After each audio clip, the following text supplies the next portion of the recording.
Hi friends, ನಾನಿವತ್ತು ಬೆಳಗ್ಗೆ ಟಿಫಿನ್ಗೆ ಅಂತ ಮಸಾಲೆ ದೋಸೆ ಮಾಡೋದಿತ್ತು. ಮಸಾಲೆ ದೋಸೆ ಆದಮೇಲೆ ಆಲೂಗಡ್ಡೆ ಅಂತ ಬೇಕು. ಇದಕ್ಕೆ ನಾನು ಇನ್ನೂ ಸ್ವಲ್ಪ ಪ್ರೋಟೀನ್ ರಿಚ್ ಇರಲಿ, ಹೆಲ್ದಿ ಇರಲಿ ಅಂತಂದೇಳಿ ಸೋಯಾ ಚಂಕ್ಸನ್ನು ಯೂಸ್ ಮಾಡಿ ಸ್ಟಫಿಂಗ್ ರೆಡಿ ಮಾಡ್ತಿರೋದು.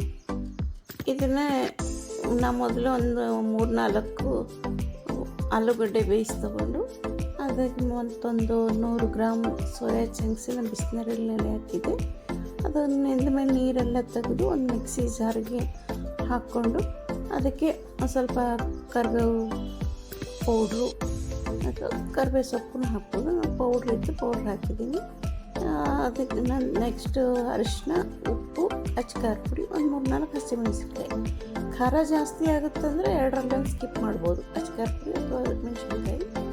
ಇದನ್ನು ಸ್ವಲ್ಪ ತರಿಯಾಗಿ ರುಬ್ಬಿ ತೊಗೊಂಡು ಆಲೂಗಡ್ಡೆ ಮತ್ತು 1-2 ಈರುಳ್ಳಿ, ಸಣ್ಣದಾಗಿ ಕಟ್ಟಿದ ಈರುಳ್ಳಿ, ಆಮೇಲೆ ಸೋಯಾ ಪೇಸ್ಟ್ 3 ಮಿಕ್ಸ್ ಮಾಡಿಕೊಂಡು 1 ಸ್ಪೂನ್ ಎಣ್ಣೆ ಹಾಕಿ ಎಲ್ಲನೂ ನೀಟಾಗಿ ಕಲಿಸ್ಕೊಂಡು ನಾವು ಒಂದು 10 ನಿಮಿಷ ಏರ್ ಫ್ರೈಯರಲ್ಲಿ ಇಟ್ಟಿದ್ದೆ, 180 ಡಿಗ್ರಿಯಲ್ಲಿ. ಈ ಏರ್ ಫ್ರೈಯರ್ ಇಲ್ಲ ಅಂದರೆ ಆಮೇಲೆ ಗ್ಯಾಸ್ ಮೇಲೆ ತವಾ ಇಟ್ಟು ಅದ್ರ ಮೇಲೆ ಆದರೂ ಒಂದು 3-4 ನಿಮಿಷ ಫ್ರೈ ಮಾಡ್ಕೋಬೋದು.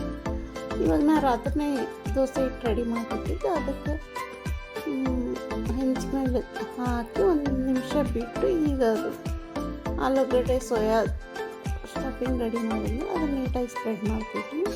ಇನ್ನೂ ಟೇಸ್ಟಿಯಾಗಿರಲಿ, ಹೆಲ್ದಿ ಮತ್ತು ಪ್ರೋಟೀನ್ ರಿಚ್ ಇರಲಿ ಅಂತಂದೇಳಿ ನಾನು ಪನ್ನೀರ್ನೂ ಹಾಕ್ಕೊತಿದ್ದೀನಿ. ಇದು ಗುಡ್ ಫ್ಯಾಟ್ ಬೇಕಂದ್ರೆ ಚೀಸನ್ನು ಹಾಕ್ಕೋಬೋದು. ಸ್ವಲ್ಪ ಕೊತ್ತಂಬರಿ ಸೊಪ್ಪು ಹಾಕಿ ನಾನು ಒಂದು 2-3 ನಿಮಿಷ ಇದು ಸಣ್ಣ ಉರಿಯಲ್ಲಿ ನೀಟಾಗಿ ಬೇಯಿಸ್ಕೊಂಡಿದ್ದೀನಿ. ಇದಕ್ಕೆ ನಾನು ತುಪ್ಪನೇ ಸ್ಪ್ರೆಡ್ ಮಾಡಿರೋದು ತವಾಕ್ಕೆ. ಯೂಶಲಿ ನಾನು ಎಣ್ಣೆ ತುಂಬಾ ಕಡಿಮೆ ಯೂಸ್ ಮಾಡೋದು. ಮಸಾಲೆ ದೋಸೆ ಅಂದರೆ ತುಪ್ಪದ ಫ್ಲೇವರು ಚೆನ್ನಾಗಿರುತ್ತೆ ಅಂತ ತುಪ್ಪ ಹಾಕಿದೆ. ಕೊಬ್ಬರಿ ಚಟ್ನಿ ಜೊತೆ ಮಸಾಲೆ ದೋಸೆ ರೆಡಿಯಾಗಿದೆ. ನೀವು ಮಾಡಿ ನೋಡಿ, ಟ್ರೈ ಮಾಡಿ. Okay, thank you.